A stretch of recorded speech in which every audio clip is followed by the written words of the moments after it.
আচ্ছা, আমাদের যে ক্যাটাগরি করা হয়েছে, ক্যাটাগরিতে যদি কেউ সন্তুষ্ট না হয়, সে কি রকম আহত, সে এক ক্যাটাগরির যোগ্য না সি ক্যাটাগরি না ডি ক্যাটাগরির যোগ্য, সেটা যদি সে কনফিউজ থাকে না আমি এই ক্যাটাগরি না অন্য ক্যাটাগরিতে যাবো, তাহলে সে কি করবে?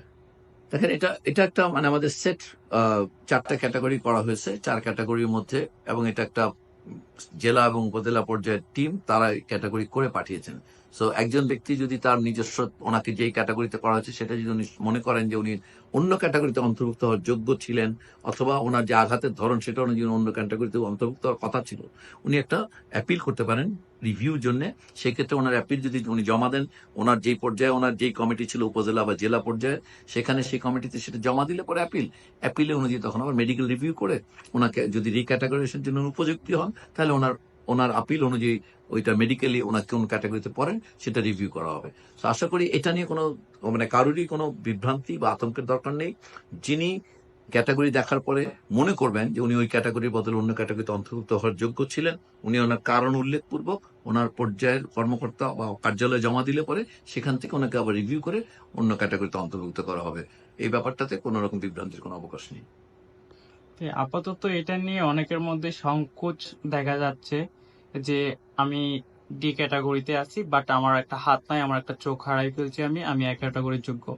তো তারা এই ক্যাটাগরির জন্য আপিল করবে তার সিভিল সার্জন অফিস অথবা ডিসি অফিসে, জি, তার জেলা পর্যায়ে ডকুমেন্ট গুলো নিয়ে যেতে হবে সাথে ডকুমেন্টগুলো করে। নিয়ে জমা দিবেন উনি। এরপর ওনাকে একটা নিশ্চয়ই, আমরা এখন এটা তো মাত্র তৈরি হচ্ছে, এখন পর্যন্ত কিন্তু আমরা জানি নিশ্চয়ই যে 31 তারিখে, জানুয়ারি 31 পর্যন্ত আহতদের তালিকা অন্তর্ভুক্তি করানো চলছে। অতএব এই প্রসেসটা সাইড বাই সাইড একই সঙ্গে অন্তর্ভুক্ত হবেন।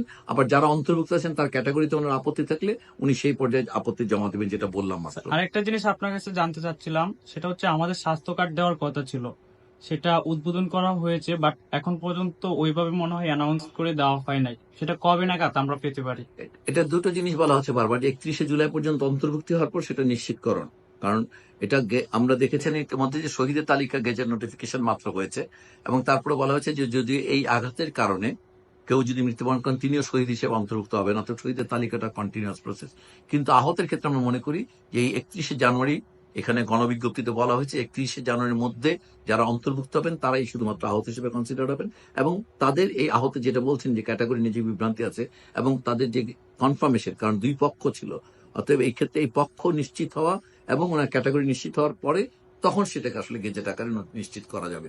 আমরা ধারণা করি 31শে জানুয়ারিতে তালিকার অন্তর্ভুক্তি শেষ হলে পরে তারপরে বাকি প্রসেসটা অন হবে, যে ওনার কোন ক্যাটাগরি, এবং ওনাকে ভেরিফিকেশন হবে যে উনি কোন পক্ষে ছিলেন। এগুলো নিশ্চিত হলে তারপরে আমাদের কার্ডটা ইস্যু করে দেবো। এটা কার্ড ইস্যু করাটা দীর্ঘমেয়াদী প্রক্রিয়া না। কার্ড আমাদের টোটাল ডাটাবেসটা আমাদের তো 11,000-এর উপরে অলরেডি রেডি আছে। সো বাকি জিনিসটা কনফার্ম হয়ে গেলেই আমরা কার্ড প্রিন্ট করতে পারবো, এবং এটা একটা এস্টাবলিশ ডাটাবেস ব্যবহার করা হচ্ছে, যেই পদ্ধতি বাংলাদেশে কাজ করেছে। অতএব আমরা আশা করি না যে এটাতে কোনো রকম সমস্যা তৈরি হবে। আমাদের এই পর্যন্ত এমআইএস এ আমরা দেখতে পেলাম যে 12,000 সামথিং লিস্টেড ভেরিফিকেশন কমপ্লিট হয়েছে। তার মধ্যে আমাদের গ্যাজেট আকারে পাবলিশড হবে সেটা কবে নাগাদ? এর মধ্যে আমরা দেখতে পেলাম যে 873 জন শহীদকে গ্যাজেট আকারে পাবলিশ করা হয়েছে, আর আহতদেরটা কবে পাবলিশ করা হবে? আমি এইমাত্র যেটা বললাম আর কি, আহতদেরটা একটা তালিকাভুক্তি, ফিক্সড ডেট যদি বলতেন না, আপনি। আহতের তালিকাভুক্তি 31 তারিখে শেষ হবে এই মাসের। এরপরে সেটা ভেরিফিকেশন কনফার্ম হবে, যেই তালিকা ইতিমধ্যে যেগুলো ভেরিফাই হয়েছে তার মধ্যে তো আগামী 15 দিন 12 দিন আরো কিছু অন্তর্ভুক্ত হবে। সেগুলো ভেরিফিকেশন শেষ হওয়ার পরে ক্যাটাগরাইজেশন হবে, এরপরে পাবলিকেশন হবে। আমরা মনে করি না যেটা ফেব্রুয়ারি ছাড়াবে। এই প্রক্রিয়াটা সর্বোচ্চ ফেব্রুয়ারি, মানে এই সর্বোচ্চ অন্তর্ভুক্ত হওয়ার পরে সর্বোচ্চ 1 মাস সময় লাগতে পারে এই ভেরিফিকেশন এবং ক্যাটাগরাইজেশন।